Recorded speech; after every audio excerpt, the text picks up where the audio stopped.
All right, strap in, everyone. This deep dive is going to take us right into the middle of a courtroom battle with some serious star power.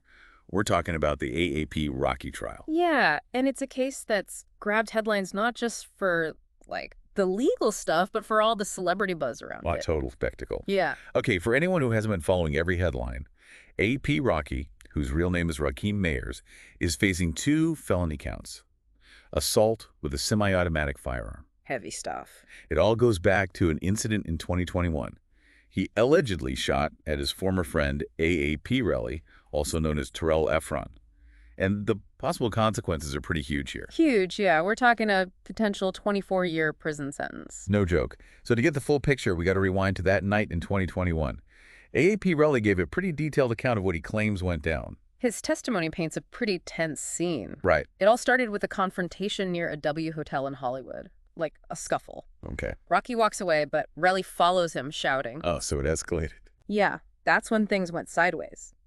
Relly claims Rocky pulls a gun, points it in the air, and fires. Whoa. He even described what it felt like to be grazed by a bullet. Wow. This detail is really key for the prosecution, by the way, because it gives the jury something real, something tangible to connect with. Makes sense. And he didn't stop there, right? Right. Relly went ahead and took pictures of, like, shell casings and his grazed hand, like evidence. He even texted Rocky about it all. This is where I have a question for you, though.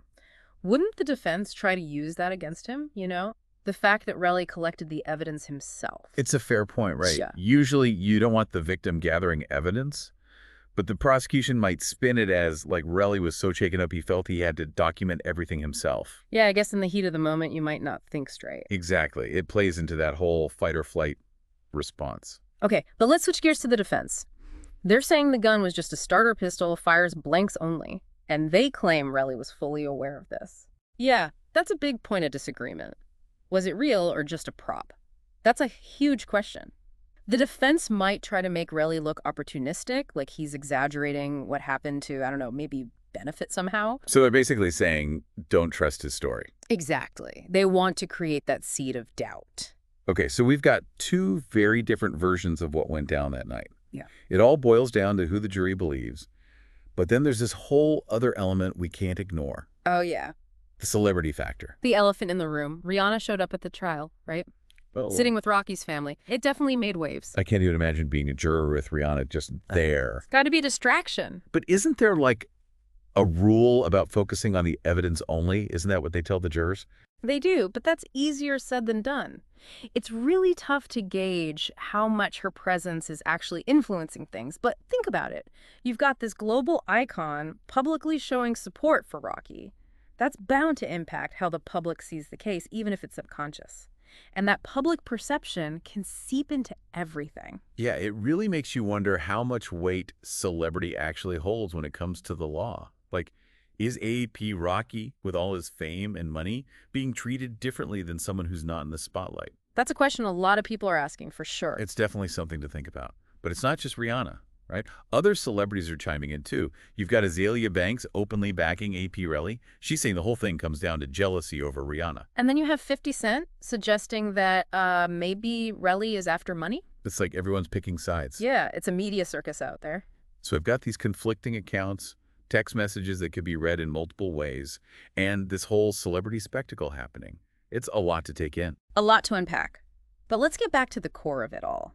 Those text messages between A.P. Rocky and Relly. Yes, let's break those down. They seem to reveal a lot about what happened right after the alleged shooting. For sure. They offer a glimpse into the tension and the broken relationship between these 2 former friends. Okay, so Relly texts Rocky, "You try killing me." Strong accusation. Intense, right. And Rocky's reply is interesting. He seems to be downplaying the whole thing like, bro, WTF is you talking about why you tell PPL I shot at you? Almost like a what are you even saying kind of response. Exactly, like he's dismissive. But Relly doesn't back down. He sends those pictures of the shell casings and his hand. Proof, right. Yeah, like he's saying, see, this really happened. He's not just throwing out accusations, he's trying to like back it up. Shows how much he wanted to be taken seriously. But then Rocky turns it around. He accuses Relly of making stuff up, trying to extort him. Honestly, I think the defense bringing up extortion is a smart move. Oh, for sure. They're suggesting that Relly is motivated by money, using this whole situation for a payout. Classic tactic. Works sometimes. So these text messages just highlight the conflicting stories at the core of this whole trial. Relly saying he was shot at, Rocky maintaining his innocence. And all of it happening against this backdrop of fame and media scrutiny. It's a story that keeps unfolding. We'll be back to dive even deeper into the evidence, the legal arguments, and what this all could mean for AAP Rocky and AP Relly. Welcome back to the deep dive. It's crazy how these celebrity cases become like a mirror for bigger issues, you know? Yeah, for sure. Okay, so in part one, we were talking about those text messages. Pretty intense, right? But something else struck me about Relly's testimony, like his decision to collect those shell casings himself. Yeah, that really highlights something we see a lot, you know? That blurry line between victim and investigator. It's not unusual after something traumatic happens. People try to put the pieces together, especially if they feel like, the authorities aren't taking them seriously. Right. And in this case, the police didn't find much at the scene at first, so you can almost see Relly feeling desperate to prove it really happened, especially with Rocky denying it. But legally speaking, it creates a problem. It opens the door for the defense to attack his motives, cast doubt on that evidence. Was it tampered with, planted? So even though he might have just been trying to validate his own experience, it could backfire. Yeah, that's the risk. Classic example of good intentions gone wrong in the legal world. It happens by those. Okay, let's shift gears a bit. Look at the defense's strategy overall. They're not just going after Relly's credibility, they're painting a totally different picture of that night. Right, that claim about the starter pistol, basically a prop Relly knew about, it's a bold move for sure. But even if it's true, brandishing it, even a fake gun, you'd think that's still threatening, right? You'd think so, but legally, it's not always black and white. The defense is probably going to argue that a starter pistol doesn't meet the legal definition of firearm, like what's in the charges. Trying to downplay the threat, saying no one was actually in danger. Risky. But I see what they're going for. Shift the focus away from violent assault, more like a misunderstanding between people who used to be friends. Exactly. They want to present Rocky as a victim of circumstance, falsely accused, by a former friend with maybe an ulterior motive. And they'll probably use Rocky's celebrity and his rep as a nonviolent guy to help their case. Right. It plays into their narrative. Which brings us back to that big question, right? AAP Rocky's fame. How much do you think that's influencing this whole thing? Celebrity adds a whole other level of complexity. On one hand, it puts the case under a microscope. Media attention, public scrutiny. That can actually benefit the defense. Jurors might be less likely to convict a big name. True. I mean, we're talking AP Rocky, fashion icon, cultural influencer, tons of fans. I'll be honest, if I was on that jury, I think I'd be a little starstruck. I think a lot of people would. But here's the flip side. Jurors might hold celebrities to a higher standard. They may already have ideas about Rocky's lifestyle, his character, and that could affect their judgment. It's a tricky balance for sure. Then you have Rihanna showing up. Huge. Do you think that was a calculated move by the defense? Impossible to know for sure, but it definitely sends a message. Support for Rocky. Reminding the jury he's not just a defendant, right? He's a father, a partner, a human being people care about. Almost reinforces the idea that he's a good guy, not capable of violence. Yeah, and the defense could even subtly use that, implying someone like Rihanna wouldn't support a dangerous man. It's crazy how every little thing in a trial like this seems calculated, like every word matters. High-stakes chess game. It is. Speaking of strategic moves, did you catch that gag order the judge issued? You mean the one stopping the lawyers from talking to the press? Yep, that's got to be about keeping the media from swaying the jury, really. Makes sense, especially with all the celebrity commentary. Okay, so we've talked about Relly's story, the defense strategy, and the obvious impact of Rocky's fame. But what if he is found guilty? What could his future look like? Big question. Let's imagine the jury does find Rocky guilty on one or both charges. Right, because those potential consequences are pretty serious. Yeah. Yeah. But remember, the maximum sentence is rarely handed down. The actual sentence would likely be less. The judge considers a lot of things. Like what? The details of the crime, any past criminal history, does Rocky show remorse, things like that. The judge would also consider the impact on Relly, the victim. So even if he's found guilty, he probably wouldn't serve the full 24 years. Right. But even a shorter sentence would disrupt his whole life, his career. He couldn't make music, tour, collaborate. And it would hit his family hard, too, especially with his young kids. Yeah, prison impacts everyone connected. And then there's the damage to his rep. True, even if he does his time, that conviction sticks with you. It does. Sponsors might shy away, brands might distance themselves, fans could be divided. It's hard to shake that. Really shows how much is at stake here. But beyond the legal stuff, what about the impact on his music? Could this experience, affect his creative process? It's hard to say for sure. Some artists use these experiences, channel it into their art, it fuels them. For others, the pressure can be stifling. It'll be interesting to see how this shapes his music, no matter the outcome. Hmm. But let's circle back to those other celebrities weighing in. It's not just Rihanna at court. These big names making statements, taking sides. What are your thoughts on that? It's an interesting dynamic. They have huge platforms, voices that reach millions, and they're not afraid to use them. But doesn't that raise some red flags? Like bias, swaying public opinion? We all know people listen to celebrities. It's a valid concern. When they endorse or condemn someone in a legal case, it can influence things, even the potential jury pool. Take Azealia Banks, for instance. Never one to hold back. She's all in, supporting Relly, wants Rocky held accountable. And she's adding another layer to this whole thing. She claims to have grown up with the AAP mob, paints this picture of Rocky driven by jealousy, insecurity, saying the incident stemmed from a past encounter where Rella supposedly flirted with Rihanna. Wow, that's a bold claim. Throws more fuel on the fire. But then, you've got 50 Cent seeming to back Rocky. Yeah, 50, known for his business smarts, his no-nonsense style. He's hinted that maybe Relly's just looking for a payday, trying to capitalize on the situation. So we've got these two camps forming, each with their own take, their own agendas. That's what makes it so fascinating.